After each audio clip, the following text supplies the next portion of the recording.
Hi, this is JP Collins with the Book of Hours audio podcast. It's today is Friday, January 18th, and today I'm going to talk to you about the new Gillette ad, the We Believe ad, the one in which men are saying that we need to do more. Gillette is telling us that men need to do more, and by more, it's not just shaving their face, apparently. The ad features a lot of different vignettes stolen from various visual, references. I can see a sort of a reference to the 1984 ad, the 1984 Mac ad that referenced 1984, with some kids running through a screen of an old Gillette ad of men. A man who's cleanly shaven, being admired physically by a bunch of women feeling his face. So Gillette has a lot to stand on in order to preach to us, but because I'll get into that in a minute. So it's a really weird ad. I don't like it. It's very frustrating to see. How it's being accepted on both sides. On one hand, the controversy that's being created. On one hand, it's liberal crack. It's like the liberals are just going to eat it up, and a lot of my comrades out there in the anarchist movement are also buying it in terms of their message. But for me, I'm not buying it. I'm not buying any of it, because even though the message is positive, it's coming from a cynical place. It's coming from a place of, corporate propaganda, right? And it's telling us something that we've already been doing in our own communities, in our own families, and it's telling us that men have to step up and buy into whatever. Witch hunt type of activity that's been going on, especially in the media and in Hollywood and things like that. And I'm calling it a witch hunt because, what's been going on with the taking men out of places of I don't want to say authority, but spokesmen and things like that. In favor of the sort of Me Too movement, which is also co-opted. It just took a lot of liberal voices, which I'm not wild about, but they're better than conservative voices. So it's taken a lot of liberal voices out of the mix and created a vacuum, a place for very conservative and ultra conservative voices to come in and fill that void. So I'm a little concerned about any sort of dogpile kind of action, witch hunt type action. So I'm not coming from a place of reactionary, not a reactionary place. I'm coming from a concern that what's going on is actually going to do a little more damage than help. And part of that is that this ad adds to that sort of, it's a cynical co-opting of the Me Too campaign, which, like I said before, I felt was co-opted already by women, like Oprah Winfrey, who, openly cavorted and hung out with Harvey Weinstein, and yet was the first to denounce him, right? So, there was a lot of real questionable motives that were going on with co-opting that movement and turning it into just basically a hashtag, and basically taking the teeth out of the movement and the impact of what it probably could or should have had, rather than just taking out some movie stars, some media darlings, and then going away. You see how that works. They turn it into something sensational. They make it into they water it down into a hashtag. It does a few actions, and everybody kind of says, "Oh, well, that's done," and they forget about it. Same thing's going with this with this campaign. I think that it's taking this idea that men need to step up and be more. To be manly now is to be more sensitive to things like bullying and sexism and sexual harassment and things like that. Which, of course, obviously, that's a good thing, right? It is a good thing, and I support that 100%. And I'll get into that in a minute too. But what I'm trying to say is it does what these kinds of things always do, what capital always seems to do, and it's take something out of the zeitgeist and turn it into just a watered down version of what it was before, a watered down version of the movement itself or the idea, a lot like the greenwashing that was going on, 10 to 15 years ago. In the mid 2000s, there was a movement that took place. This green is sexy kind of movement. And you had like all kinds of ads for eco kinds of things that were products. So it made it seem like you could buy your way into being a concerned, an eco-concerned person. So ecology through consumerism, which is like completely the opposite of what actually should have been going on. And so you had the sexy sexy ads, but also sexy like magazine covers. Remember magazines? Magazines that would come out in April for Earth Day. They'd have their Earth Day cover story, and it would always be some sort of sexy way to be green. Okay, so that whole thing co-opted the ecological sort of green movement. And turned it into, commodified it and turned it into something that you could buy, right? But also at the same time, I mean, you had corporations buying smaller sort of green type companies. So, for instance, Burt's Bees was bought by Clorox, and Tom's of Maine was bought by, I think, the same company that owns Gillette, and so on. So they started buying these things and so that they could greenwash, and the term greenwash meaning like whitewash, except they were putting this facade of like being ecological, over their corporate disguise, their corporate face. So it was a disguise over their corporate face. And, basically diminished the whole thing into the idea that you can, just buy things and it kind of just went away. So they put it out there, made a big fuss about it, and then people kind of got tired of it and it went away, which is basically, I think, what was the whole point, was to try to,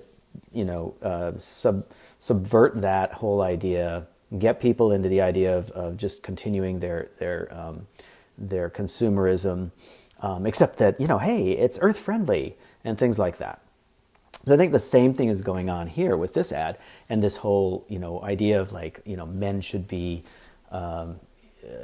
stepping it up, and the whole, we believe, and this whole sort of pledge oriented messaging that's going on. It's really cynical, and it's there's a lot of people that are reacting on both sides. So let me get into that a little bit. So on the liberal side and the leftist side, I mean, people are going, yeah, this is a good message. We should support this, et cetera.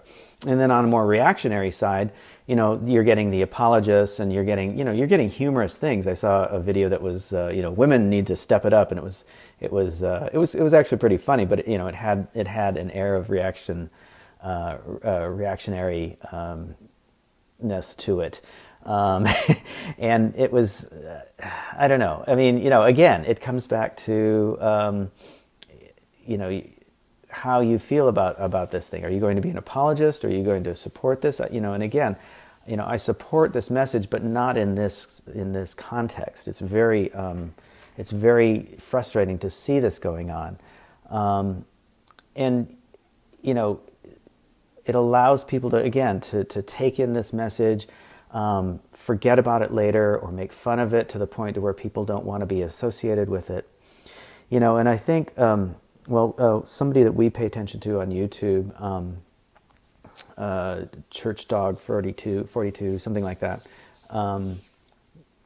Scott Crichton, he brought up that he was talking about this ad the other day, and he brought up the Lewis Powell memo that came out in 1971. Now, if you don't remember, Lewis Powell was a corporate lawyer. He later became a Supreme Court judge, nominated by Nixon, and then put into place as a judge. He was friends with business. He was an early adopter of neoliberalism.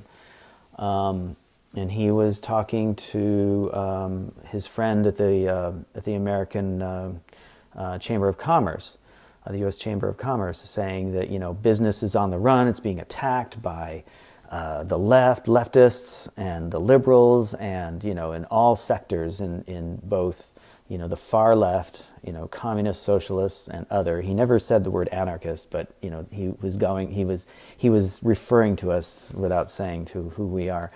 And even like the liberals in universities and media and so forth. And this message got put out there, and it spawned things like the Cato Institute and some other think tanks that are out there now today that are pro-business and pro-neoliberal policy and ideology. And it brought about the idea that we need to bring, or they need to bring,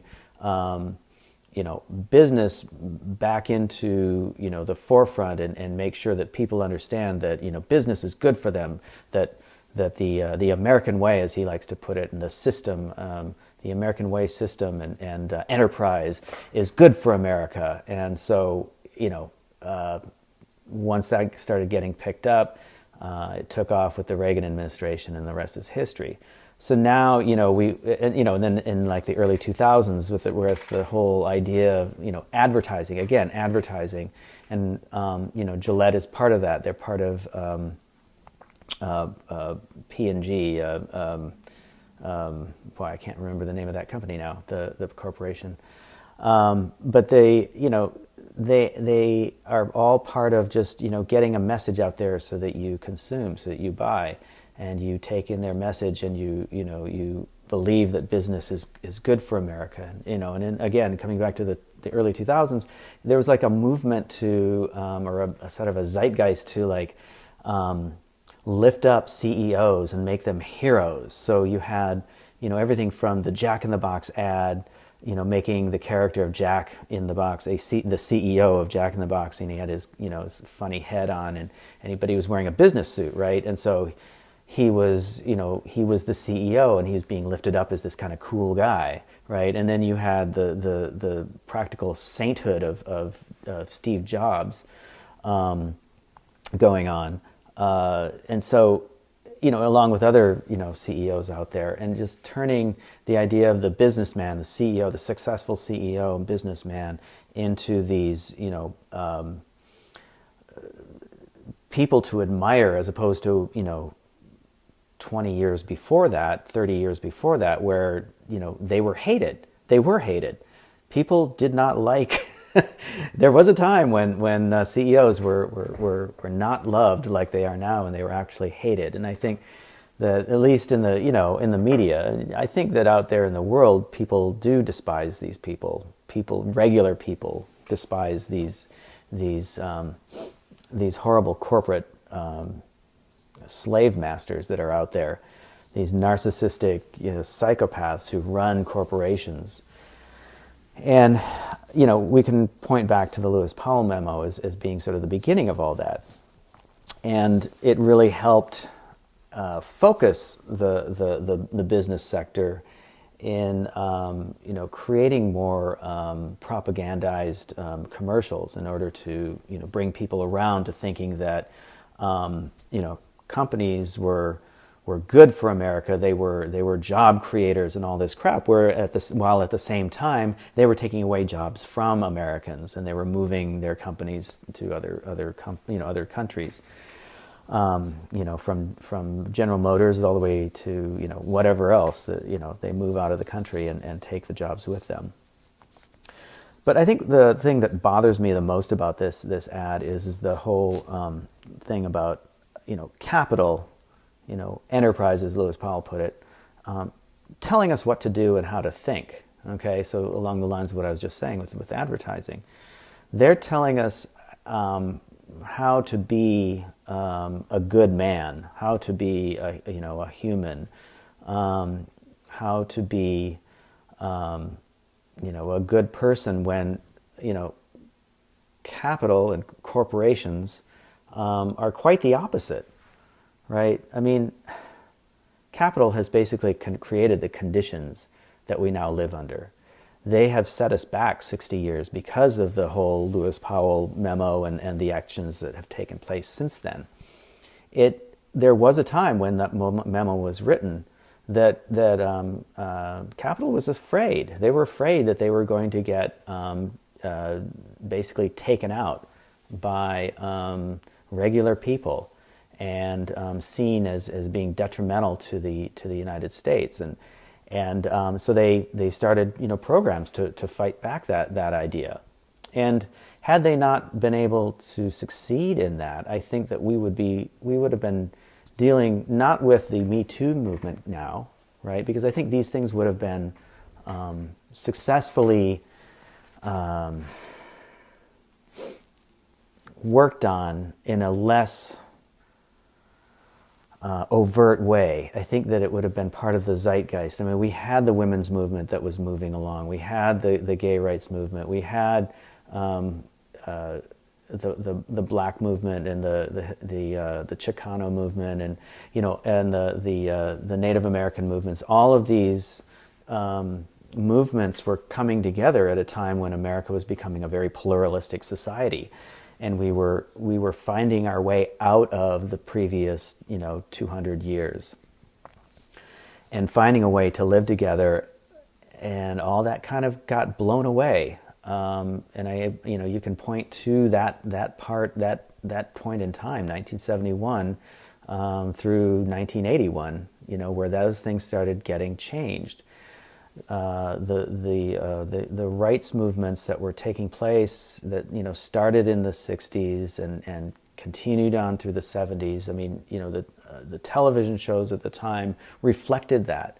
You had All in the Family, and then a spin-off, The Jeffersons, and you had Sanford and Son, and you had Chico and the Man, and you had all these programs that Maude was the women's movement thing, women's lib. So you had all these programs that reflected that kind of zeitgeist and the feeling of America that we were all together, we were different, but we were all we were all Americans, and we all came from the same culture, and that we respected each other, and that gradually started getting pushed away to the point now to where we just have a completely different culture. And capital is also, responsible for the warmongering and the neoliberalism that has pushed us into continuous war. Having continuous war allows us to, create this sort of military culture in the general culture, and it's become accepted, and there's this sort of hyper masculinity that's come out of that. And it's also come out through the whole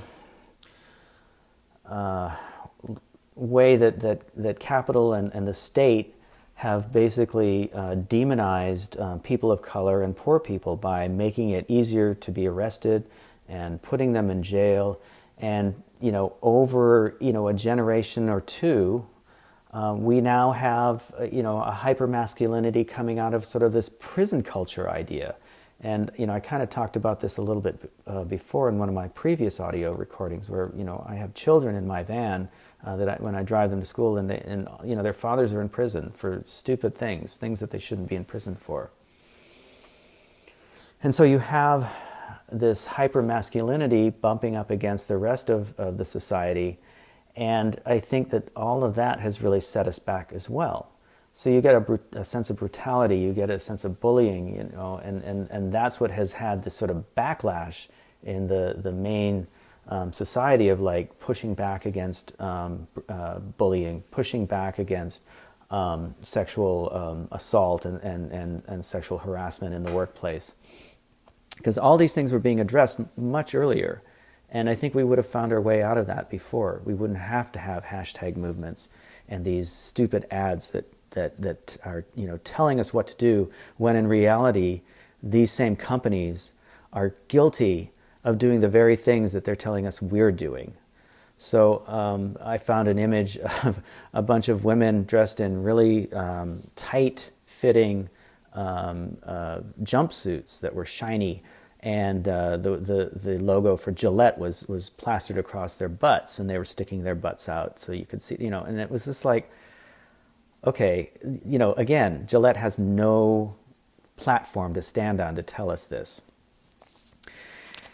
So with all this going on and taking place, I really feel like this whole ad campaign is nothing more than a way to help disperse, not help the message, but take it, put it out there so it gets diluted and dispersed into the atmosphere, so that we basically forget about it much sooner.